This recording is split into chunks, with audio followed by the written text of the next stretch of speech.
मंडळी, सातारा जिल्ह्यात ड्रग्ज माफियांनी आपली पाळंमुळं घट्ट रोवली असल्याचं पुन्हा एकदा आता समोर आलंय. कराड तालुक्यातल्या पाचपुतेवाडी इथं पुण्याच्या अंमली पदार्थ विरोधी पथकानं म्हणजेच DRIने मोठी कारवाई केली आहे. या कारवाई दरम्यान अंदाजे 55 कोटी रुपयांचा अंमली पदार्थ तयार करण्यासाठीचा कच्चा माल आणि साहित्य ताब्यात घेण्यात आलाय. धक्कादायक बाब म्हणजे हा सगळा काळा धंदा एका कोंबड्यांच्या पोल्ट्री शेडमध्ये सुरू होता. DRIने ड्रग्ज बनवले जात असलेले हे शेड आता सध्या सील केलं असून रेकॉर्डवरील गुन्हेगार असलेल्या आरोपीला ताब्यात घेतलाय. या कारवाईमुळे सध्या संपूर्ण सातारा जिल्ह्यात खळबळ उडाली आहे. म्हणूनच हे प्रकरण नेमकं काय, या कारवाईत नक्की काय सापडलंय आणि सातारा जिल्ह्यात ड्रग्ज माफियांचं हे जाळं किती खोलवर पसरलंय आणि हे सगळं उघडकीस नेमकं कसं आलं याचीच माहिती सांगणारा हा संपूर्ण व्हिडिओ. नमस्कार, मी प्रथमेश आणि तुम्ही पाहताय विशेष भारी. मंडळी, कराड तालुक्यातील पाचपुतेवाडी गावात पुण्याच्या अंमली पदार्थ विरोधी पथकानं म्हणजेच DRIने मोठी कारवाई केल्याची माहिती सध्या समोर आली आहे. गावाबाहेरील मोकळ्या कोंबड्यांच्या शेडवर धाड टाकण्यात आली असता तिथं अंमली पदार्थांची निर्मिती सुरू असल्याचं उघड झालंय. कराड तालुक्याच्या डोंगरी भागात असलेल्या आणि कराड ग्रामीण पोलीस ठाण्याच्या हद्दीतल्या पाचपुतेवाडी गावाजवळ MD ड्रग्ज तयार करणारी फॅक्टरी सुरू होती.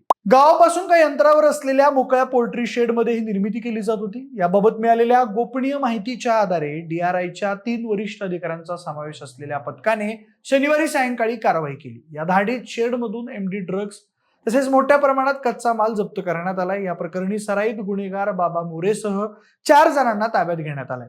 माध्यमांनी दिलेल्या माहितीनुसार काही बिहारी तरुणांकडून हे अंमली पदार्थ तयार करून घेतले जात होते. सोबतच जानेवारी महिन्यापासून इथं MD ड्रग्जची निर्मिती केली जात होती. गुप्त माहितीच्या आधारे DRIने अत्यंत गोपनीय पद्धतीने ही कारवाई केली आणि ड्रग्ज माफियांची मोठी खेळी उघडकीस आणली आहे.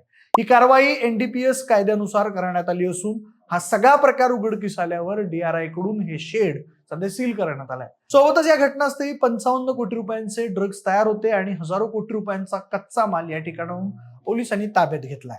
पोलिसांनी जप्त केलेल्या वस्तूंमध्ये MD ड्रग्ज तसेच मोठ्या प्रमाणात कच्चा माल आणि साहित्य यांचा समावेश आहे. कच्च्या मालातून MD ड्रग्ज बनवले गेले असते तर हजारो कोटी रुपयांचे ड्रग्ज तयार झाले असते आणि ते बेकायदेशीररित्या देशात आणि देशाबाहेर लाखो करोड रुपयात विकले गेले असते. मात्र पुण्यातील DRI विभागाच्या पथकाने वेळीच या शेडवर धाड टाकून मोठा ड्रग्जचा साठा ताब्यात घेतलाय. गावापासून काही अंतरावर असलेल्या या पोल्ट्री शेडमध्ये लोखंडी जाळीला प्लास्टिक लावून अत्यंत गुप्तपणे अंमली पदार्थ बनवले जात होते. तरी देखील ही कारवाई होईपर्यंत सातारा जिल्हा पोलीस किंवा कराड ग्रामीण पोलीस यांना याची कोणतीही पूर्वकल्पना नव्हती. DRIचं पथक गुजरात आणि हैदराबाद येथून आल्याचं समजत असून कारवाईबाबत अधिकृत माहिती अद्याप देण्यात आलेली नाही. सध्या महसूल गुप्तचर संचालनालयाकडून या प्रकरणाचा तपास सुरू आहे. या ड्रग्ज निर्मिती रॅकेटमध्ये आणखी कोणाचे हात गुंतले आहेत का हे तपासात स्पष्ट होईल. मात्र या धडक कारवाईमुळे ड्रग्ज निर्मिती करणाऱ्या माफियांचे धाबे दणाणले आहेत. पोलिसांना देखील या कारवाईने मोठी चपराक बसली आहे. जिल्ह्यातील पोलीस अधिकारी किरकोळ कारवाई करून स्वतःची पाठ थोपटून घेतात, परंतु अंमली पदार्थ निर्मितीची फॅक्टरी सुरू असल्याचा सुगावा त्यांना लागला नाही. यावरून सातारा पोलीस दल सोशल मीडियावर ट्रोल होत आहे. दरम्यान काही माध्यमांनी या संदर्भात कराडच्या DYSP राजश्री पाटील यांच्याशी संपर्क साधला असता त्या म्हणाल्या की कारवाईबद्दल आम्हाला कसलीच कल्पना दिलेली नाहीये, त्यामुळे कारवाईत नेमकं काय सापडले आम्हाला माहित नाही. तसेच कराड ग्रामीणचे पोलीस निरीक्षक महेंद्र जगताप यांना देखील कारवाईबद्दल माहिती नसल्याचं सांगितलं जातंय. त्यामुळे एकूणच सातारा जिल्हा पोलीस दलाची नाचक्की झाली आहे. दरम्यान सातारा जिल्ह्यात महिन्याभरात ड्रग्ज विरोधातली ही दुसरी मोठी कारवाई. याआधी डिसेंबर महिन्यात मुंबई पोलिसांनी सातारा जिल्ह्यात अशीच एक घटना उघडकीस आणली होती. या कारवाई दरम्यान उपमुख्यमंत्री एकनाथ शिंदे यांचे भाऊ प्रकाश संभाजी शिंदे यांच्यावर ठाकरे गटाच्या नेत्या सुषमा अंधारे यांनी आरोप केला होता.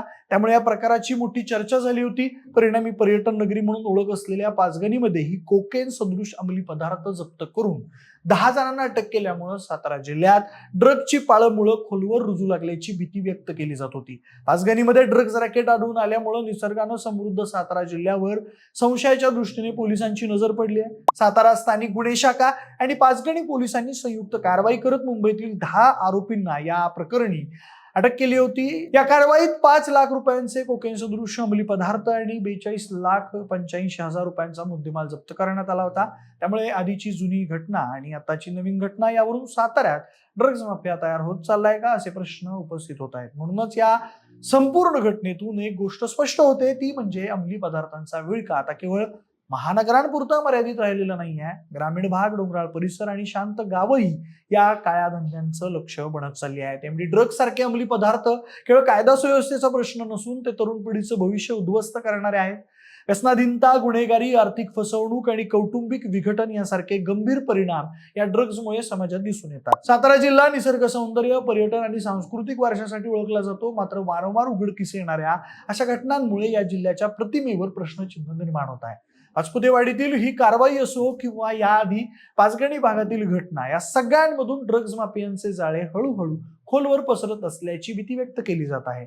वेळीच कठोर कारवाई, यंत्रणांमधील समन्वय आणि स्थानिक पातळीवर सतर्कता वाढवणं आता अत्यावश्यक ठरत आहे. अन्यथा शांत, सुरक्षित आणि निसर्ग समृद्ध सातारा जिल्हा हा ड्रग्ज माफियांचा अड्डा बनण्याचा धोका नाकारता येणार नाही. त्यामुळे या प्रकरणातील तपासातून संपूर्ण सत्य समोर येणं आणि दोषींवर कडक कारवाई होणं हीच सातारा जिल्ह्याच्या दृष्टीनं सर्वात महत्वाची बाब ठरणार आहे. बाकी तुम्हाला या घटनेबद्दल काय वाटतं ते आम्हाला नक्की सांगा. सोबतच आपल्या विशेष भारीच्या YouTube चॅनलला सबस्क्राईब करायला अजिबात विसरू नका. धन्यवाद.